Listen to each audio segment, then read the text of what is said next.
বেরোতে পারছি না যে জিন্দাবাদ জিন্দাবাদ জিন্দাবাদ জিন্দাবাদ মমতা ব্যানার্জি জিন্দাবাদ জিন্দাবাদ জিন্দাবাদ ঋতুপর্ণ ব্যানার্জি জিন্দাবাদ জিন্দাবাদ জিন্দাবাদ বন্দে মাতরম অভিষেক ব্যানার্জি জিন্দাবাদ জিন্দাবাদ জিন্দাবাদ বন্দে মাতরম তৃণমূল কংগ্রেস জিন্দাবাদ জিন্দাবাদ জিন্দাবাদ তৃণমূল কংগ্রেস জিন্দাবাদ জিন্দাবাদ জিন্দাবাদ মমতা ব্যানার্জি জিন্দাবাদ জিন্দাবাদ জিন্দাবাদ অভিষেক ব্যানার্জি জিন্দাবাদ জিন্দাবাদ জিন্দাবাদ ঋতুপর্ণ ব্যানার্জি জিন্দাবাদ জিন্দাবাদ জিন্দাবাদ হরিপুর ব্লক তৃণমূল কংগ্রেস জিন্দাবাদ জিন্দাবাদ জিন্দাবাদ হরিপুর ব্লক আইএনটিটিউসি।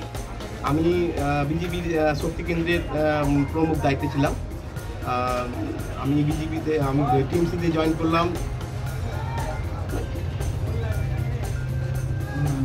উন্নয়নের জন্য, বা দিদি যে উন্নয়ন করেছে সেই উন্নয়নের জন্য, এবং কাজ করার সুযোগ সুবিধা পাচ্ছিলাম না, এই জন্য আমি টিএমসি জয়েন করলাম। আপনার নাম? আমার নাম হচ্ছে কৃষ্ণ সিংহ। আপনার সঙ্গে কে কে জয়েন হলো? কতজন জয়েন? আমার সঙ্গে আমার শ্রমিক সংগঠনের পুরো টিম আমার সঙ্গে জয়েন করেছে। হবিপুর ব্লকের বুলবুলচন্ডী অঞ্চলে আইএনটিটিউসির দলীয় কার্যালয়ে এই সন্ধ্যাবেলা বিজেপির এই শক্তি কেন্দ্র প্রমুখ সংগঠনের কৃষ্ণ সিংহর নেতৃত্বে অনেক দলবল মিলিয়ে আমাদের দলে যোগদান করলেন। আমাদের দিদির এই বাংলার যে উন্নয়নের কর্মকাণ্ড দেখে তিনি সন্তুষ্ট হয়ে আমাদের দিদির সঙ্গে আজকে সামিল হলেন। উনি আমাদের সঙ্গে আমরা দলীয় পতাকা ধরিয়ে ওনার দলবল মিলিয়ে আজ থেকে আমরা তৃণমূল কংগ্রেসের পরিবারের মধ্যে ওনাকে সংযোগ করলাম। আগামী কালকে আমাদের মালদায় দিদি আসছেন।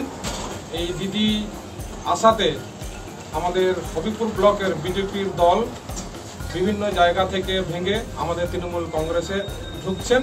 আমাদের দিদির যে বিভিন্ন রকমের কার্যকলাপ বা আমাদের উন্নয়ন দেখে আমাদের দলে সামিল হচ্ছেন। আমার নাম কৃষ্ণ মুর্মু, হবিপুর ব্লক তৃণমূল কংগ্রেস সভাপতি। কৃষ্ণ সিংহ যার কথা আপনি বলছেন, তিনি গত 3 বছর আগেই মানে টিএমসিতে ছিল। তো তারপরে কিছুদিন আমাদের পার্টির অফিসে আসতো, যাতায়াত করতো। আমরা কোনোদিনও তাকে ঝান্ডা করে বিজেপি পার্টিকে গ্রহণ করিনি। সে আমাদের এখানে আসতো, বসতো। তারপরে ও টিএমসিতে ছিল, টিএমসিতে চলে গেছে। এখন ও নিজেকে টিএমসি বলে দাবি করছে। ওই এইসব লোক আমাদের পার্টি থেকে চলে গেলে তার জন্য দলের উপর কোনো প্রভাব পড়বে। আমি গত 1 বছর থেকে এই হবিপুর মণ্ডল 5-এর সভাপতি হিসাবে আছি। আমার চোখে আমি তার দায়িত্ব সম্বন্ধে আমি কোনো ভাবছি না। আমার নাম শঙ্কর কুমার মৃধা, হবিপুর মণ্ডল 5-এর সভাপতি।